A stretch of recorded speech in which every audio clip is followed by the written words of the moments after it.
Қайырлы күн, құрметті тыңдарман. Сіздермен бірге Айсын радио толқынында Төрлет бағдарламасы. Микрофон алдында мен Айру Жалғасова. Төрлет бұл өнер мен өнегені, дәстүр мен дарынды тоғыстырған ерекше алаң. Бүгінгі бағдарламамыздың қонақтары ұлттық рухты жаңғыртып, жыр мен терменің құдіретін әлемге танытып жүрген Ер Едіге жыр мектебі. Жақында бұл мектептің өнерпаздары үлкен жетістікке жетіп, бір тәулік бойы тоқтаусыз қисса, жыр, терме орындап, әлемдік рекордтар кітабына енді. Бұл қазақ өнері үшін үлкен мақтаныш. Бүгін біздің студиямызда Ер Едіге жыр мектебінің жетекшісі Әділбек Сарин және осы мектептің талантты оқушысы Қарағұл Сұлтан. Едіге жыр мектебінің басты мақсаты қандай? Басқа өнер ордаларынан несімен ерекшеленеді? Қайырлы күн. Бүгін енді сіздердің мынау радиоларына келіп қалдық. Бұл біздің мақсатымыз, біздің қазақтың салт дәстүріміздегі үлкен жыраулық өнерді жас буындарға үйретіп. Өнер ордасының шәкірті ретінде айтшы, сен бұл мектепке қалай келдің? Жыр өнеріне қызығушылығың қалай оянды? Немесе бұл өнерге келуіңе кім себепші болды?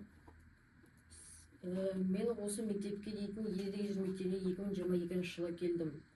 Маған жастайымнан домбыра тартқан ұнайтын болатын. Сол үшін осы Ер Едіге жыр мектебін таңдадым. Әділбек мырза, сіздің жан-жақты өнер иесі екеніңізді білеміз. Енді өзіңіз туралы айтып өтсеңіз, дәл осы жыр әлеміне қалай келдіңіз?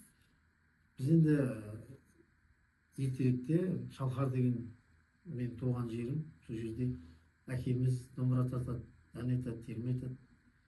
Біздің үйдің ішінің бәрі өнерге жақын. Сөйтіп бала кезімізде біз домбыраны әкемізден үйрендік. Керемет. Расында қазір сіздермен сұхбаттасу арқылы мен шабыт алып отырмын. Біздің тыңдармандарымыз да осы сұхбат арқылы жыр өнеріне қызығушылығы артуда деп сенемін. Енді өзіңнен сұрайыншы, Сұлтан, сахна төрінде осындай жыр қиссалар орындау барысында сенің ішкі күйің қандай болды? Шашан кезінде өзіңді қалай жігерлендірдің? Мен осы кездерімде шаршаңғы сезім болмады. Өйткені осы концертке дейін біз бірнеше сағат дайындалдық десе де болады. Жыр жай ғана өнер емес, ол тәрбие, тағылым. Сіздің ойыңызша, жыр мен терме балалардың тәрбиесіне қалай әсер етеді? Енді бұл жыр жаттаған бала мен жыр әшейін қарапайым бала екеуінің арасы жер мен көктей. Өйткені жыр жаттап жатқан балалар біздің тарихымызды біледі, жер су аттарымызды біледі, салт дәстүрімізді біледі. Жыр жаттаған бала басқа балалардан ой өрісі, сөйлеу сөз құрамы бұлардың дамиды. Жаттау қабілеті, мысалға Қобыланды батыр ол 200 беттен тұрады. 200 бетті жаттап алу ол оңай емес. Кез келген бала оны жаттай алмайды. Соған бір құмарлық керек, соған бір шабыт керек.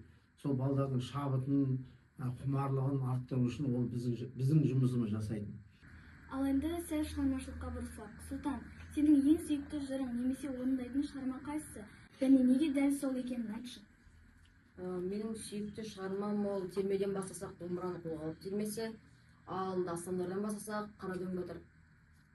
Тамаша таңдау екен. Меніңше бұл тыңдармандарға да аса қызық болады деп сенемін.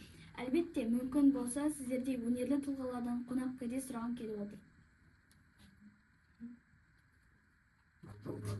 Бастан бері неге біраз қандай сөйлеген осындайда кездескен қатарда құрбы теңіме қатар аласып отырған жас үлкен кіші ініге қарында. Қадірлі тыңдарман, бүгін біз Ер Едіге жыр мектебі өнерпаздарының ерекше жетістігі мен рухани әлеміне бір сәт саяхат жасадық. Ұлттық өнерді ұлықтап жүрген жас дарындарға қолдау білдірейік. Сіздермен бірге болған Айру Жалғасова, Айсын радио толқынынан алыстамаңыздар. Келесі кездескенше аман сау болыңыздар.